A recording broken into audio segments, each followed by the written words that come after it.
Gusto mo bang maglakbay sa Venice, Italy, pero walang budget para sa passport o plane ticket? Tara na, tuklasin natin ang Venice Grand Canal Mall na matatagpuan lang dito sa Taguig City. Isang lugar na puno ng ganda, romance at Italian charm na siguradong magpapawaw sa'yo. Mula sa mga eleganteng tulay hanggang sa iconic na gondola rides, lahat ng ito ay mararanasan mo rito. Tara na't samahan kami sa aming Venice experience. At pagpasok nga namin ng mall, sinalubong agad kami ng mga mascot.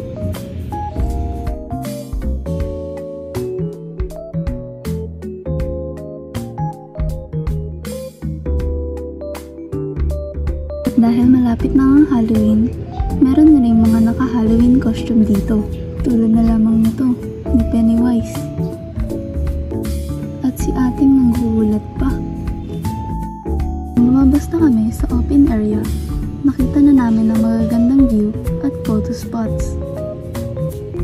Mula sa mga gusali hanggang sa mga arko, bawat detalye ay talagang inalagaan para magmukhang Venice, Italy. Perfect photo spots. Alam niyo ba na maraming aktibidad na maaaring gawin sa Venice? Una na lamang dito ang sikat na gondola ride. Sobrang chill at relaxing. Parang nasa Venice ka talaga. Pwede ka pang magdala ng inyong loved one o barkada para sa isang romantic o masayang gondola experience. At kung nakaramdam na ng gutom, huwag mag-alala dahil maraming pagpipili ang kainan dito. Maaari mong subukan ang mga Italian classic tulad na lamang ng pasta, pizza at marami pang iba. At syempre, ang paborito ng lahat, bawat sulok dito ay parang ginawa para sa photoshoot.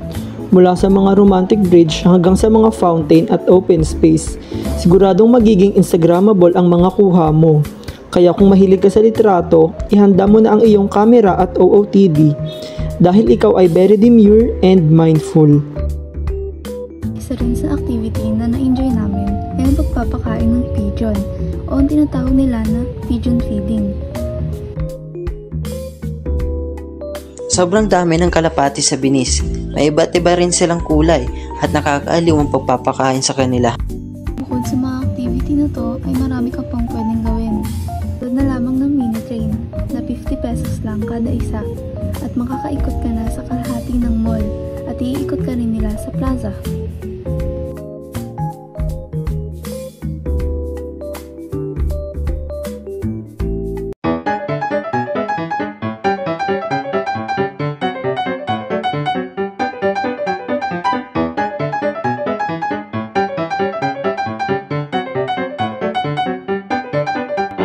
At ayun na nga, tapos nang sumakay ang mga itik, tuwan-tuwa sila.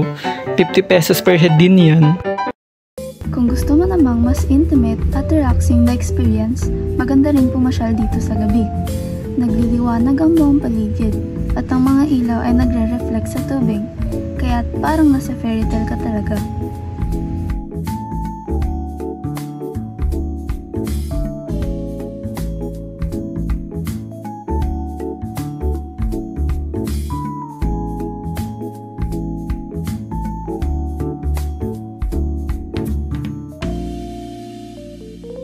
Like, share, and subscribe para sa mas marami pang adventure kasama kami. Salamat sa panonood.